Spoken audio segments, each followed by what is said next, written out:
Hello, it's day 8 of the Alternates Cup, to Rob Hatton's main tournament and Paul Smith's Alternate Cup using D100s.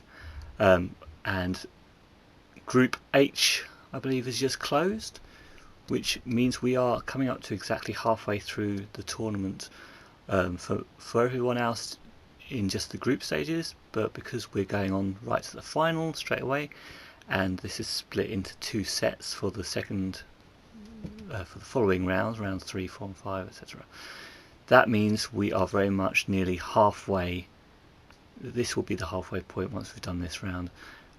We've got to resolve the Group H combat rounds, and then we can go right up to the first half side of the semi-finals.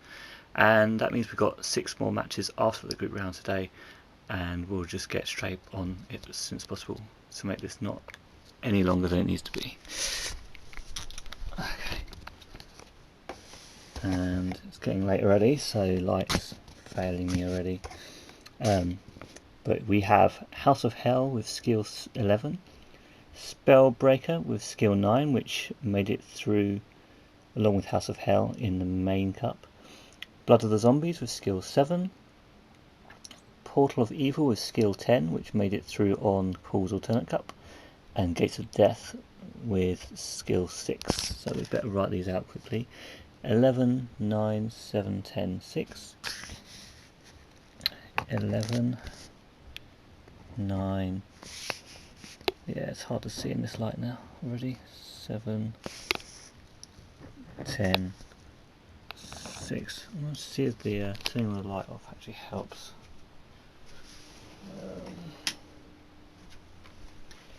May or may not. Yeah, we'll go with that anyway. So, as usual, we'll go in a circle around here, and then across the middle to make sure everyone's had a combat round with everyone else in the group. Okay, so House versus Spellbreaker with 2 different house rolls. 5, 6, 7, 8. And Spellbreaker needs 10 to draw and gets 8 as well. So Spellbreaker takes a hit. Spellbreaker takes the hit here. Apologies if I do anything wrong, just let me know. Spellbreaker versus Blood of Zombies, also 2 difference. Spell rolls 4, which means Blood of the Zombies needs 6 to draw, and gets 3. That's unfortunate. Actually had a chance then. I would have really liked Blood of the Zombies to go through. Okay, Blood versus Portal, 3 difference. Blood of the Zombies rolls 9, which is pretty good, but Portal only needs 8, 7, 6 to draw. I can't see any of that. 5, and oh wow, so 10. Portal hits Blood of the Zombies. Portal versus Gates of Death, which is 4 difference. Can't really see that there.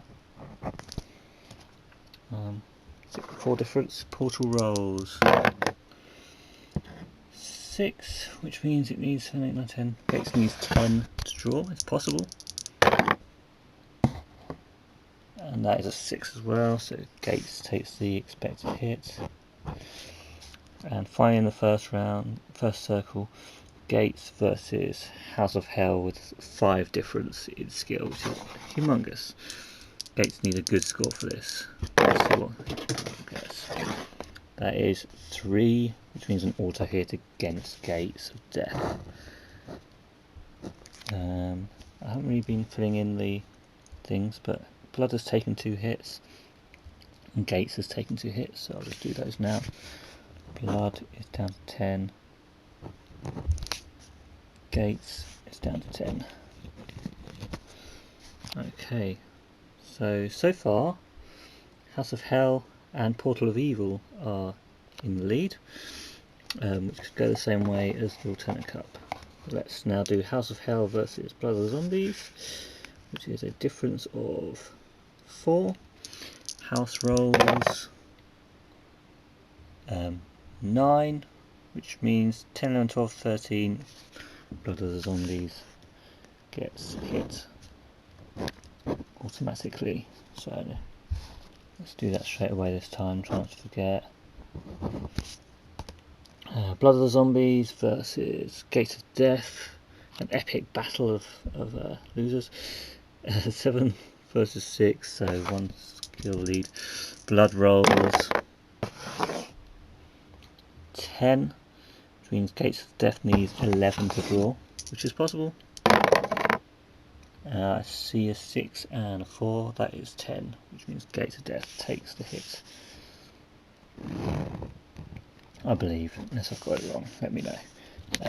8 there. Okay, Gates of Death versus Spellbreaker, 6 versus 9, so that's 3 difference.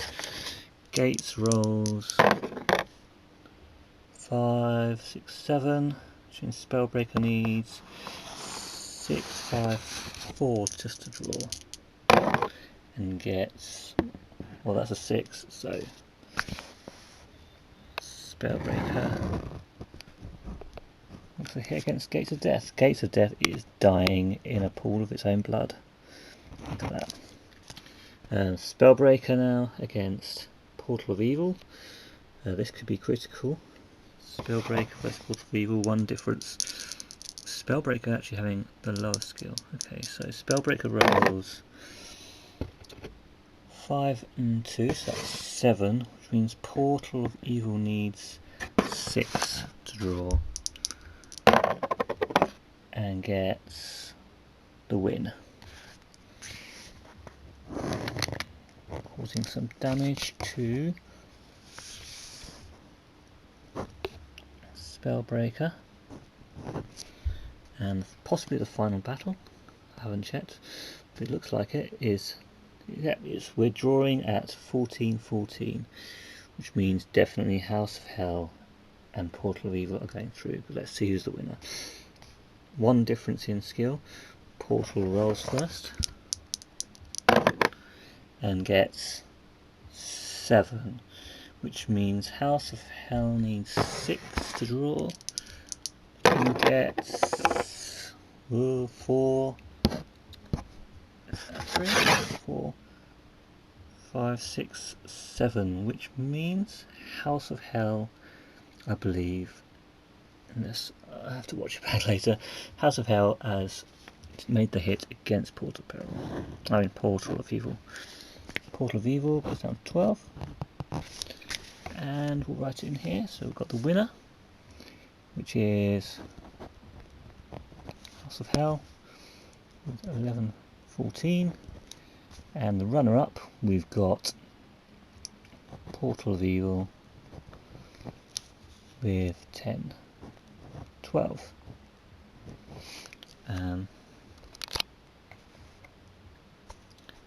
So that's a shame. Let's put it straight over here. So we've got Portal 10-12, House 11-14.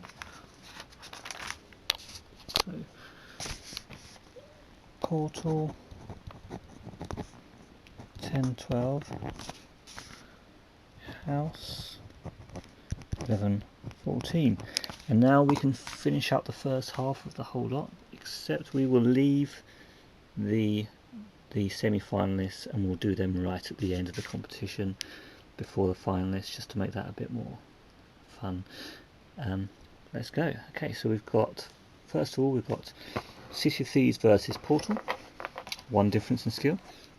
City of Thieves rolls 4, which means Portal of Evil needs 5 or more to draw, which is very good. It's a 5, which means that's a draw. They're going to have to roll again. So City of Thieves rolls again. 5, 11, which means Portal of Evil now needs 12 to draw. That's a shame. So, yeah, Portal takes the hit. So we will now battle out from yesterday, City of Thieves versus Talisman of Death. I guess we'll let Talisman of Death roll first. Let's do this first. So Talisman of Death rolls 7, which means City of Thieves needs 6 to draw, and gets 8. So City of Thieves wins that round. All looking a bit too predictable here, but now we get to put this leader, City of Thieves, against this winner from before, Citadel of Chaos, straight away. Both were the same. We'll let Citadel of Chaos roll first. Citadel of Chaos gets 1, 2, 3, 4, 5, 6, 7. Which means City of Thieves also needs 7 to draw. And gets a 3 and an 8. I mean a 5, which makes 8. Which means City of Thieves has won that round, and that puts City of Thieves into the semi-finals, which is kind of a shame. I love City of Thieves, but I just want to see something different happening. But let's see how it works out on this side of the table. We have House of Hell versus Return to Firetop Mountain with a 4 difference. House of Hell rolls a 7, which means Return to Firetop Mountain needs 8, 9, 10, 11 just to draw. Not good news. We have a 6 and we have a 2, so that's 8, which means Return to Firetop Mountain has lost the round. Now House of Hell goes up against Warlock of Firetop Mountain. 1 skill difference. Warlock rolls 5 and 3.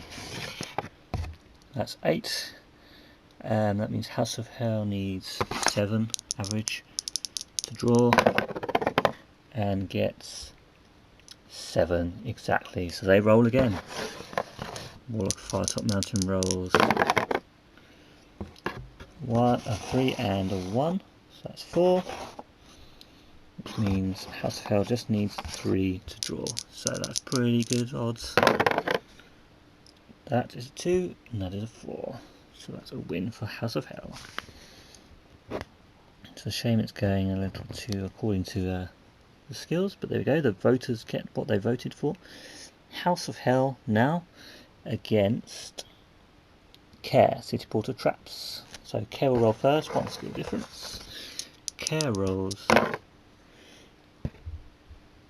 4 and 1, that's 5, which means House of Hell only needs 4 to draw. Oh, I'm terrible at rolling. House of Hell gets a 4, but also a 3, total 7. So Khare has taken the hit, and that means House is through. So a rather typical looking semi-final of House of Hell versus City of Thieves. I'll write that in a bit better and we'll transfer them over.